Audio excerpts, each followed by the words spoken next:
Arrancamos. Anthony from the neighborhood en Latino Mixx. Dale play a tu bocina. Bienvenidos, señores, aquí en el programa. Welcome to the show from the neighborhood. And here we are Saturday morning, as always, and we're here to talk about different neighborhoods. We're here to debunk the story that you hear on the headline news and that you are being told about these areas. So, lo que usted piensa de un vecindario, lo que usted cree que es un vecindario, no va a ser eso lo que usted va a tener al final de este programa, porque ese pensamiento lo vamos a borrar. We are going to break that apart, and we're going to get into the neighborhoods by talking to the locals. And this is going to be an amazing show because I've got a person here who's from a different neighborhood, as we do every single week, and we start talking about what was their life like? What were the things that influenced them to become who they are today? And one of them is obviously the neighborhood. And you could have grown up in 3-4 different neighborhoods in your life, but there's things that are happening to you on a daily basis that are influencing you. So, ustedes que están aquí en el programa quieren saber lo que está pasando en tu mente, en tu vecindario, conozcas tu vecino y va a ver cómo eso te puede influir a ser quien tú eres hoy. And I ask you guys to definitely be a part of the show by sending your story. Let me know what's going on. We are definitely looking to get inspiring stories by those local notables that are making a difference. So if you want to reach out to me, it's very easy. From the neighborhood, whether it's on Instagram, Facebook, on the website, whatever it is, from the neighborhood. Those are the 3 words you just got to punch in. And if you guys like what we're doing here, definitely jump onto our store. We've got neighborhoods that we're showing off, so you guys can go ahead and sport the jersey, the shirt, the sweatshirt, whatever it is that we have that represents your neighborhood. There's a lot of things going on here, and obviously with local businesses, we're looking forward to sponsoring and getting involved with your events. And if we want to set up a partnership where you want us at your location, hey, we can be there. Latino Mixx has an entire team. So, ustedes tienen un negocio, lo quieren hacer conocer, ahí podemos estar para que todo el mundo conozca quién usted es en la comunidad, quién es tu negocio, qué es lo que hace tu negocio. We are there to get connected with your community. So, guys, with that, I'm going to have a lot of fun. Let me tell you about my show today. We got a gentleman, young guy. He's living a fast life. And I wouldn't say a fast life in terms of things that are negative. It's not something about crime or drugs or any of that sort of stuff. It's not that kind of fast life. He's at a young age, got exposed to a lot of stuff that set him on a path where I'm actually really, really astounded because he's developing his business and it's all happening right here, guys. So if you're from Long Island, you're going to love it. Ustedes son de aquí afuera, ustedes van a decir, oh, esa persona yo lo conozco. Tal vez tú has ido al negocio de ellos o lo estás escuchando ver por algún lado, por un amigo. This is going to be very interesting, guys. So stick around so you guys who are, you know, the younger guys, not as young as me, they can all get influenced and see what is happening in their own communities. And maybe this will inspire you to set up your business. So let's jump right into that show. I'm going to ask you guys all to stop and listen with my guys right here, JVC Force. Let's throw this back to the 90s and let's listen to this jam. De regreso con Anthony from the neighborhood. Yeah, that's right. That's right. You thrive to thrive just to get to where you at. And you got to do it sometimes just to survive. So ladies and gentlemen, we have a guest here today that's been not living a very long life, but has done some pretty amazing things in this short period of time.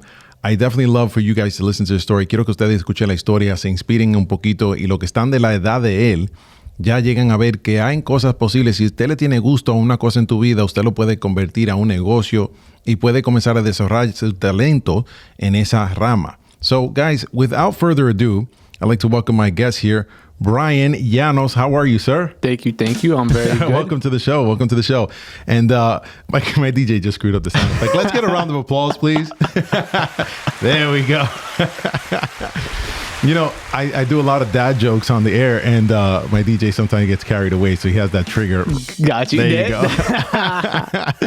So, as I understand it, you know, you are a dad as well. Yes. I am a father to a 9-month-old. Padre de hijos y es un niño 9-month-old. I mean, es un niño pequeño. And there's a lot of waking up in the middle of the night, right? Honestly, he's not as bad as I thought it would be, unless my girlfriend's just secretly just waking up without waking me up. Yes. Big applause to the ladies who are out there saving us every single night. Exactly. Listen, I had my own last night too. I have 3 children at home. My youngest one is 3 years old. And she had this cough, you know, una tos que no se le iba. Y eso era tos y tos y tos. And my kids, you know, when they're little, they don't know what to do. Right? So they end up throwing up, right? Yeah. And my wife is so fast. Like, I get up, I'm like a diesel truck.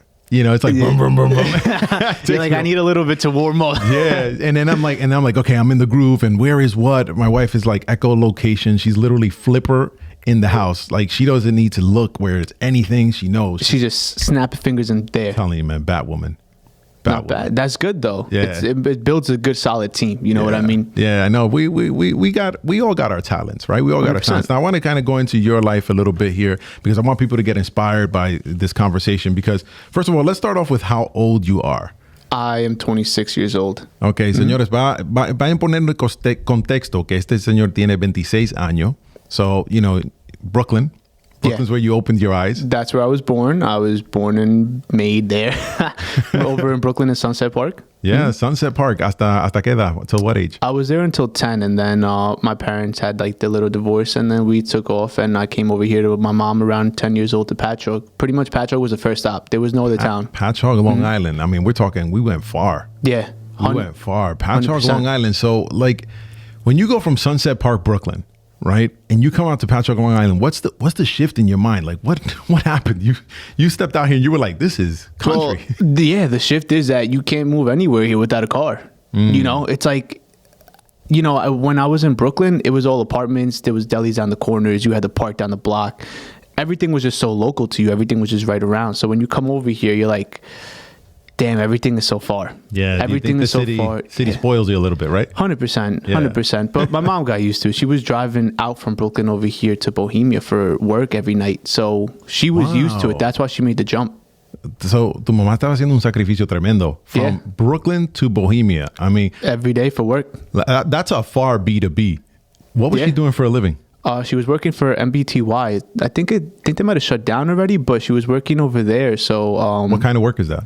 It's vitamins. They're like a supplemental vitamin shop, and she was just pretty much packing like just vitamins and stuff like that. So she was working an assembly line. Yeah, she was in an assembly line and stuff like that. So we had a lot of Dominican and Puerto Rican friends that would watch over me whenever I got out of school, and she would get like after they would watch me for like maybe 2-3 hours. She would pick me up and we'd go back to the apartment, kind of stuff. That's interesting. Yeah. So your mother went from Brooklyn to Bohemia every single day. Yeah. And the kind of work was, I'm assuming, like factory work. Yeah, factory line. Work. Señores, el sacrificio que hacen los padres es tremendo. Yo sé que tú estás haciendo el tuyo, tú estás comenzando ahora. You're just starting your sacrifice with the 9-month-old. But your mom was making this trip every single day. And like you said, out here, you need a car. Yeah. So one of the things you woke up to right away was like, wait, lifestyle is completely different. But you're 10 years old. You don't drive a car. You're playing with cars. Yeah, exactly. I didn't drive a car, but it's just like the fact that I would leave. I mean, you know what it was? There's a positive to a negative. So it depends on how you look at it. So now kind of looking at it as older, I'm like, all right, I didn't drive a car, but everything was far. But I had the accessibility to kind of walk out the front door of the house and have a front yard to play with compared to an apartment. That's true. Where you walk out the apartment, you go down the stairs, and then you got to walk all the way to the park. You're right. So it all depends on the mindset shift and how you want to look at it. Like, you know, like now that I'm older, I'm like, it's not that bad. But when I was younger, I'm like, all right. I'm like, I lost a lot of friends when I was over and left from Brooklyn. Park was down the block. I'm like... Yeah, because you're like in 5th grade. You're starting to establish these like real relationships with kids that you went to school with since like kindergarten, right? Exactly, yeah. Wow. So now when you come out here, obviously there's this striking you. But for your mom, things got easier. I'm assuming her commute was never that long again. No, yeah. Because from Patchogue to Bohemia is like probably a 15-minute drive. Yeah, you're telling me, and I don't even know what you're talking about. I'm like, I'm still in Brooklyn. So I'm like, all I know is you said something that sounded far. I mean, Bohemia sounds like literally you're talking about another fashion trend. Like, yeah, because from Bohemia to Patchogue is like 15 minutes. So from Brooklyn to Bohemia, I mean, Bohemia to Brooklyn to Patchogue is like what, like a 40-minute drive, hour drive, not even, hour and a half. What? I don't even know what's out there. Like, I'm so disconnected. Like, if you got to give me a shout out right now, if you told me Patchogue, where have I been? I'll tell you right now. Patchogue Theater, I hosted an event. And that's it. What's a cool business in Patchogue? What should I check out? There's actually a couple cool businesses in Patchogue now. You have Colombian spots. You have Ecuadorian spots. A lot of it now that are opening up in Main Street because the community is very Ecuadorian based. You have a location called Standard Rec that has like, do you have like a little basketball that you could play in the back, little ping pong. It's like ping pong ball. Gotcha. I got you. A bunch of like little arcade games. Like it's... The way they made the bar for that location was pretty cool. It's called Standard Rec. Then you have a variety. You could go from Colombian food to American cuisine. You go to Italian pizza. Then you could even go to Japanese. You have taiko. By far, what's your favorite? I love Japanese food. I love sushi. Japanese? Taiko. You got one? What? Tyco 360. Tyco 360. Right down the block from me. So Standard Rec, Tyco 360. Big shout out to those two. Let them be heard right now. You got your man, Brian. Give him a shout out. I can't forget about, you know what? I got to give two more people that I know. Gallo and Tiesto. Tiesto is another Ecuadorian based, and I know the owners of it really, really well. And they're really good restaurant. They just opened up recently too. Wow. Well, let's give him a big round of applause for serving good food and keeping this man healthy over here. This guy's in shape. So listen, I got to say that, let's just give a big salute to your mom making this move, because I think this move was very influential to the fact of what you're doing today. And, dips and peaks in people's lives a lot of times are influenced by where they are. But, just your mom taking this long ride out there, I want to give her a big congrats. And I got to say that I'm sure every day she went out, it wasn't a sunny day. I'm sure she was probably, one of those drivers in the storm, or better yet, if she wasn't driving and, had car trouble, she was just a rider. Yeah, right. Yeah, so I'm going to go back to a song that you like here. And it's obviously a Snoop Dogg and, a few compilation of artists here. But this goes back to a video game, right? Yeah. So this is actually a soundtrack to a game that I used to play when I was younger, because it had the accessibility to customize the car. And like I said, that was like the beginning for me in cars and like just customization and stuff like that. So that's leading you into the story, guys. So hang on there while we go to this track here. Riders on the Storm, Snoop Dogg. Let's do it. De regreso con Anthony from the Neighborhood. That's right. And we come back, Riders on the Storm, and that's Snoop Dogg. And now what we've been talking about has had a certain theme around it. So tenemos un tema aquí que está rodando. Carros, la vida es rápida. Le estoy dejando saber un poquito de lo que estamos por hablar, pero no le voy a dejar saber todo porque el señor que tengo yo aquí tiene mejor historia que yo. Él es que la está contando. So he's got a better story than I could, but I'm dropping the hints. Cars, fast life. You guys are getting where we're going. And now as we get into this story here, I got my man Brian next to me, and we're going to continue on the fact that, listen, first of all, a dad, 9-month-old, congratulations. Thank you. And we're talking about your mom. Big salute to your mom there. 100%. And there's other influential people in people's lives. And I want to get into somebody here who was influential in your life and told you, get up and get going when you were sitting around thinking you could just, shoot the breeze, let the time, pass. Yeah. Who was this person? So that was my uncle. He was always he was a man. He had a ceramic tiling job. That was like his full-time thing. But for some reason, even Saturday, Sundays, he still wanted to work. So like I said, like he would come in the morning and he would see me just sleeping still. It's like 5, 6 in the morning. He's already getting up ready for work. And he's like, wake up. It's like, wear your dirtiest clothes. He's like, we're going to go. I'm like, where are we going? Now, tú eres latino, so él te lo dijo en español. Yeah. ¿Cómo te lo dijo? So, me dijo, levántate. No puedes ser ocioso. Te tienes que levantar y tienes que ir a trabajar. So, levántate, coge ropa sucia, ponte tus botas más sucias, zapatos más sucios, ropa que tú no te importa que se va a joder porque te va a joder hoy. I'm like, okay. So, ¿te llevó a trabajar con él o te dijo, búscate tu trabajo? No. So, lo que pasó after that was that he just told me to get ready. We got in my car. He's like, we're going to stop by a deli real quick. We got coffee. We got bread. He's like, you got to eat something. And here's water. I'm like, okay. I'm like, what's happening? I'm like, what's going on? Who's kicking us out? Where we going? Exactly. Right? Yeah, so all of a sudden we're driving and he parks in over on North Ocean in Medford. Uh-huh. And it's called, I forgot the name of the location, but it's like a flower spot that's in front. And when I started looking around, I started understanding what it was. And the spot in North Ocean is mostly where a lot of Hispanics just go there and they just get gigs for the day. So it's what we call is a parada. That's what we call it. So we're talking about day labor work. Yeah. So wait a second. So you were born in Brooklyn. Mm-hmm. So you're an American. Yeah. So you are here with people who are like maybe having no papers, trying to find a way to get the meal for the day. Your uncle said, look, let me take you to a place you're going to appreciate getting $1. Yeah, he told me, he's like, you have English behind you. He's like, you already got a one-up on everybody. He's like, so there's no way in hell you can't get a job today. I'm like, okay. He's like, I'm going to show you how it's done. So when we got there, we stood there, we waited, and a bunch of trucks came by. What's it like? You're standing on a corner and you're trying to get a job. So yo estoy tratando de visualizar esto. Él está parado en calle, plena calle, esperando que vengan vehículos para conseguir trabajo para el día. Él es americano, entiende el idioma, so él dice el tío, tú tienes una ventaja, right? You got the advantage, you know the language, but you're standing on a street corner. How do you market yourself so that they see you and it's like, hey, yeah, he's the dirtiest. Let me hire him. Like, how does that work? So I can even talk it in Spanish. That way it makes it easier so we don't have to translate back and forth. That's what I do. Don't worry about it. All right. So put me in the scene. I want to feel like I'm there right now. Got you. Okay. So you would get to the location and it was at least anywhere from like, 10 to 20 people just sitting there. They were all always eating their breakfast in the morning. Sometimes food trucks came by too, so you could get food because the food trucks already knew that that's where they were. Yeah. So you would be there. Everyone was already getting along with each other. They were all friends. They would all talk to each other. It was like just a normal gathering for people to be there. So when you get there, you're just waiting for a truck to come by. As soon as a truck runs by, you should see it. Everyone runs because everyone knows that that truck is the truck that either determines whether you eat or not today or get paid today.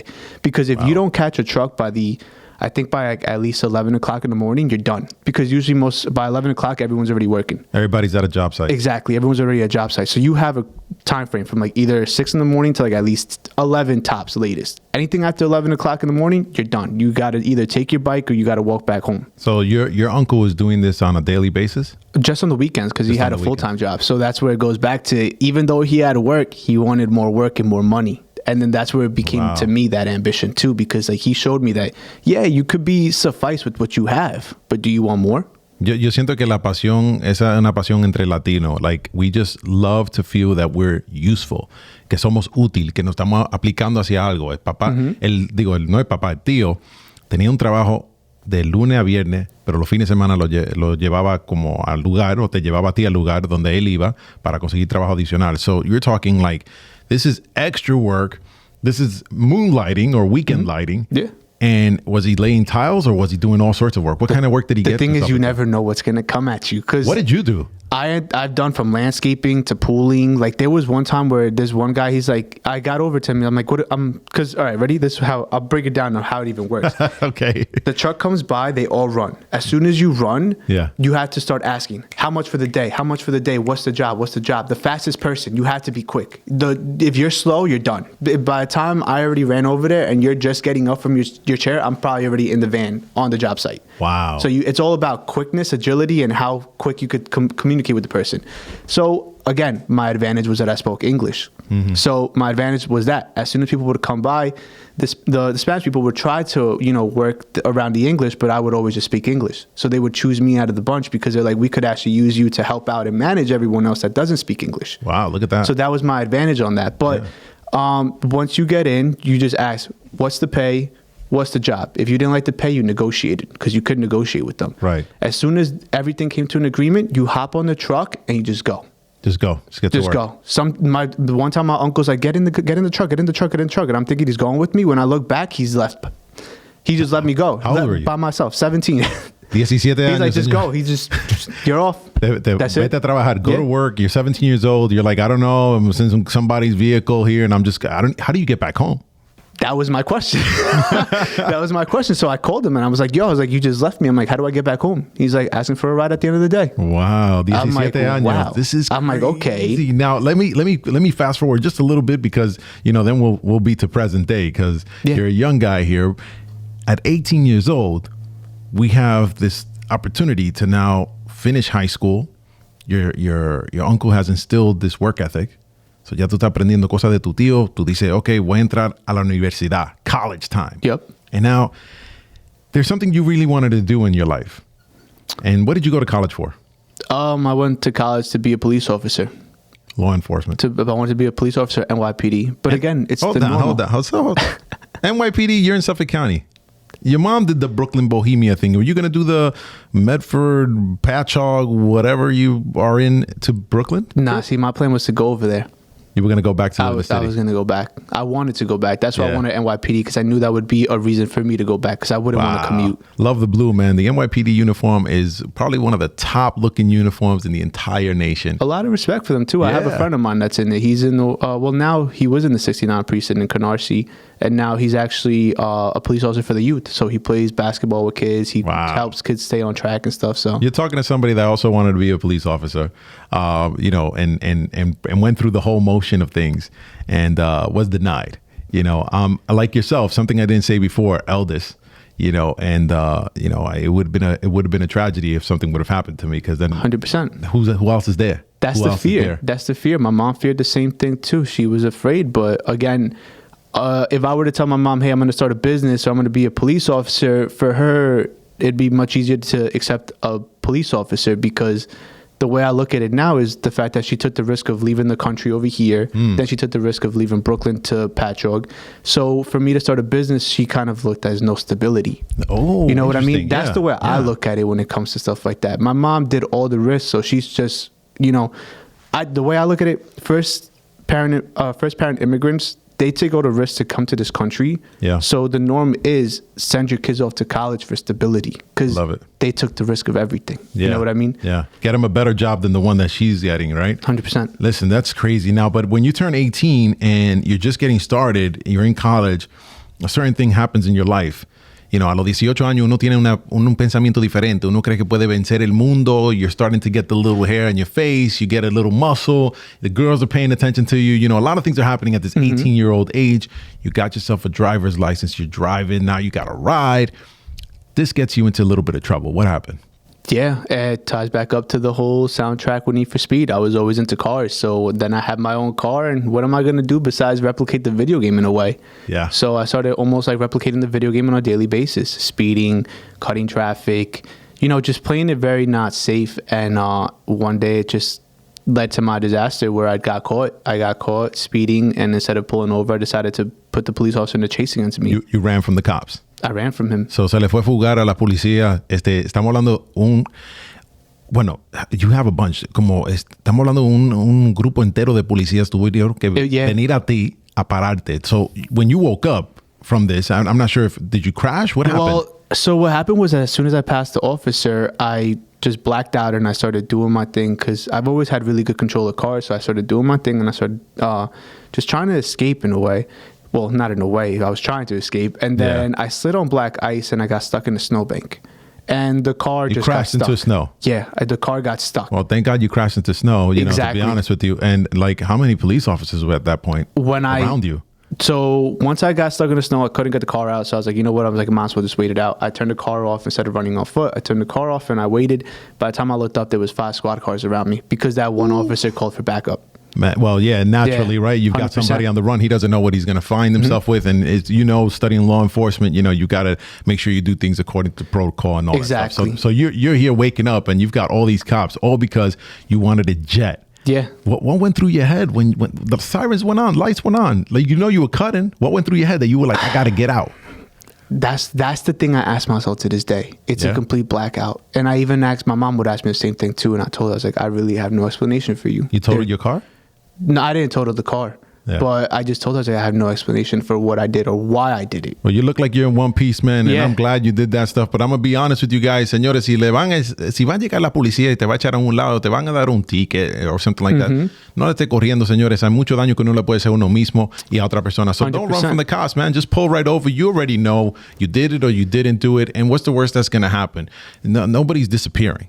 It's a ticket. It's a process. There's due process for it, and hopefully things work out well. Don't freak out the cop, because, you know, exactly, they get scared, they do the mistakes too. But I gotta say, man, you jetted, bro. Yeah. I'm gonna say it in Spanish. You were like, andale, andale. 100%. And I'm gonna go to a quick break with that.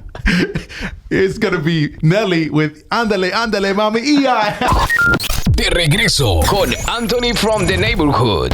Hey guys, welcome back to the show. And if you haven't been catching up to what's going on, then it's probably because we sped right by you. We actually had a pretty interesting story of the gentleman right here, Brian, who sped away from the cops. Big lesson to be learned. And like I said, fortunately, he's with us all in one piece. That was about, what was it now, Brian? 8 years ago?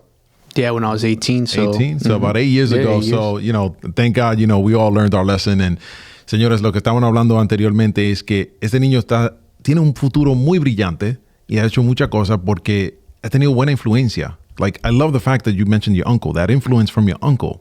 You know, get up, let's go to work. Yeah. You know, he worked this 5 days and he's like, you're young, you've got energy. Yeah, I mean, keep on going. Yeah, you got to keep on going. Like, lay down some tile work or do some pool work or landscaping. Like, I think that really taught you a lot, you know, to getting yours. Early bird gets the worm, right? Exactly. 100%. Nah, he did teach me a lot when it came to work ethics, and my cousin too. Then they also played a part into the car world too, because every single time let's say they didn't work, then they would be outside changing brakes on cars. Yeah. And then I would be over there trying to look, and I'm like, what are you doing? You were constantly in school. You didn't even know that, right? Yeah. Somebody's teaching you something. But I want to get into this because you had this dream, NYPD. Quería ser policía. Quería ser oficial. This thing changed. Yeah. Right? So now, could you become a police officer? Did you try? What happened? They asked me to do appeal letters. I wrote one. Then they asked me to do it again. And I'm like, you know what? I'm like, this is just way too much back and forth. So you were denied. Then they got him. Yeah. And I didn't want to pursue it anymore because I always knew I had two plans. I always knew I had plan A, which was NYPD. But I always knew I had a plan B, which was to fall back on doing a shop. Because even in high school, my guidance counselor asked me, what do you want to do? I was like, NYPD, and I want to build a shop. Build a shop. Señor, estamos regresando a la conversación de carros. Ha sido carros y velocidad. This is what we're talking about, this speed, right? Cars. Bikes, name it. And cars is a whole world, right? Like, you don't just have cars in terms of like motors and tires and whatnot. There's all these little niches. Yeah. And you're specifically finding yourself in one niche that you like. And let's get down to the detail. Okay. Yeah. The niche that I'm going for, man, is just like, there's a whole underground community that not a lot of people know. And when people do see those cars in the road, they always question, like, how is that even drivable? Because the underground community is like, you take a regular car that people buy and like, all right, the car is perfect. And then you come over to people like me and you start spending $3,000, $4,000, $5,000, $8,000. And then I'm over here lowering the car, playing with the suspension of the car, swapping out original parts into aftermarket parts, like making the car louder. I'm putting tints on the car, cleaning the car to a perfection that you didn't even think the dealer could accomplish. So like, you're in the detailing business. Detailing, vinyl wrapping, window tinting. I said, tell me the details. Yeah, all of it, dude. Like, I have people that know how to install the Starlight headliners. If you want stars in your headliners, I can make your car look like a Rolls Royce. Wow. So, señores, lo que usted puede imaginarse, puede ponerlo en su vehículo. I mean, this guy will make people want to live in their car. Yeah. Now, if we're looking at like, how'd you get started? Off the air, we talked about this. You actually worked and had this as a job. Yes. But then you said, I want more work. And I'm assuming this comes from your uncle. Yeah. Ya tiene un trabajo tiempo completo, full-time job. And you said, you know what? I'm going to open up my shop and I'm going to start doing this. And it's the same thing. It's like you just extended your work hours. So no es bastante con tener 40 horas de trabajo en la semana. El señor quería como 80. Yeah. It's like 80 hours of work. Yeah, pretty much. Because I was getting checks at one point. I was getting paid hourly from Nissan. I was doing like 55 hours a week, 60 hours a week. I had a girlfriend at the time. She's like, you're not coming to the beach. I'm like, I got work. You got to work. I'm like, I got work. She's like, I said that. Cool out. Did she dump you? She didn't dump me, but she got used to it after a while. She's like, all right, I guess I'm not going to see you. I'm like, yeah. I'm like, I got work. They see me at the shop. Right? Yeah. I'm like, I got work. I'm like, I don't know what to tell you. That work ethic, man, is something it gets ingrained into you. And I got to say, like, congratulations on your success. Off the air, you told me this here, 4 years in the business now. Yeah. And you set up shop. You started off in Patchogue, and now you're somewhere else. Where are you now? I'm over in Bayshore now. Bayshore. Okay. Another place I'm not really familiar with. Yeah. Bayshore, you're out here in Long Island, though. Yeah, over in Long Island. I'm at Bayshore. I'm slowly, I guess, creeping more towards Nassau in the city. I'm over in Bayshore now. He's like, I could see the Empire State Building on a clear day. I'm slowly creeping that way. But no, I'm in Bayshore now. I moved over there. And I'm pretty much starting the shop up from ground zero again. How's that feel, man? What's like some of the takeaways? You got a young family, right? Tiene un niño de 9 meses. You just started this family and you got a job. And I'm not saying like a job now because, putting the right people in place so it can become an actual business, it takes a little while. So 100%. It's like at this point, you're wearing so many different hats and you're trying to run your business. How do you feel? What are some of the life lessons? It's really overwhelming, but you know what? The fact that I started at 21 with my business and I started in Patchogue, it showed me, and I start reflecting now on what I should have done in Patchogue, I'm doing now in Bayshore. Because back in Patchogue, I ran a lot of the wholesale cars. Like, I ran a lot of dealership cars. I was doing cars from Chevy down 112. Like, I had 4 guys at one point. They were all young kids. I was 21. I was their boss. And I had like 18-year-old kids working for me. And I was paying them 15, 16 an hour. They were getting overtime too. They were on the books, W2. So I was already getting introduced to the world of business that way. So I had kids every day coming in, Monday to Saturday, working for me. How valuable is that, getting this kind of exposure? I mean, your uncle, then getting exposed at that level in your workplace, right? Yeah. To now opening up a business, how has that contributed? It contributed in the fact that it honestly also boosted me to the point where I'm like, okay, I have control over my life now. I don't have to go work for someone and like, you know, lose that control. Like if I could really set everything up the right way, I could take my time back into my hands. And now now that I have my 9-month-old son, I can actually spend genuine time with him without having to worry about a work in between it or a job in between it. You know, there's no longer that boundary of like, can I spend time with him? No, I can't, because now he's only 9 months, but he comes to the shop with me every day. I have someone that watches him at the shop, a nanny, and, you know, he's there. So if I'm in the back working and I want to see him, I just poke my head out the door. I'm like, hey, what's up, little man? You know, and like growing up with a babysitter, you don't have that when, you know, when you have to be at a job all the time. But when you have your business, like that helped out, the fact that I had employees. So now it's like trying to take all those lessons and trying to revamp it now in Bayshore in another way where I can really get my freedom and, you know, be able to produce everything that I love doing for cars, for people. Yeah, that's cool, man. Well, listen, you gave a shout out to a few businesses out in those neighborhoods that you mentioned. Why don't you give yourself a shout out? Where's your business? My business is over in Bayshore. It's over on 91B Moffitt Boulevard. The name of the shop is Royalty Inc. And crazy story behind that name is the reason I came up with that name was because I look at myself in the scale of hierarchy. Yeah. Your car is your throne. So if your car is your throne, who's the one that owns it? It's either a king or a queen, whether you're a female or male. The king and queen need something. They need some type of service. So what do they get? They get a jester. They have a court jester. Well, you're right. So I fall into that category. I not portray myself, but I put myself as like, okay, my customer is my king and queen. I got to make sure that their throne is the right way. If not, I fall back as a bad court jester. And what happens when you're a bad court jester? You get the boot. You get the boot. That's right. Wow. Listen, I like it. Well, you know, if you've got the throne with some wheels on it, it's a chariot. Well, yeah, exactly.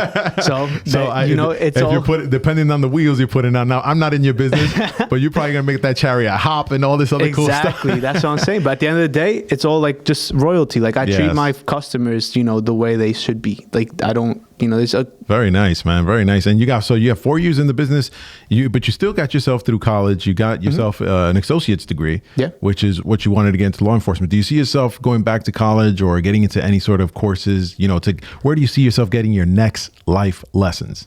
Honestly, it's probably just going to be in the world of business because I don't see myself going back to college. I feel like my best life lessons will be through business, just finding people that are either wealthier than me, more successful than me, and learning off of them, because sometimes it's better to learn from people that have the experience than, you know, I think that's the best kind of like lesson. Like the streets have been good to you, Bill, 100%. By the way. You've been on the right side of the street, you know, and I feel like you've kind of had a little bit of a university there. And I got to admit that, you know, at the end of the day, you kind of had your dreams come through because of the street, you know, on its bad side. And on its good side, it's kind of like you stayed on this side of the yellow, right? Yeah. And you had your essentially street dreams because what you serve literally is riding down the street. And I'm going to go to a quick break now with Nas, Street Dreams. Let's go. De regreso con Anthony from the Neighborhood. Yeah, that's right. Nas, Street Dreams. Thugs drive Beamers and 300Es. Yes. Yeah, man. Yeah. There's cars in the music. 100%. There's cars in the music. Listen, so I got to say that, you know, you learned a lot from the street. I want to learn a little bit more from you. We got a special little segment that we do here where I pull out this magic box here. Okay. Little crystal box. Got a bunch of cards in it. You can't see one side. I can't see the other. So let's give this thing a big introduction.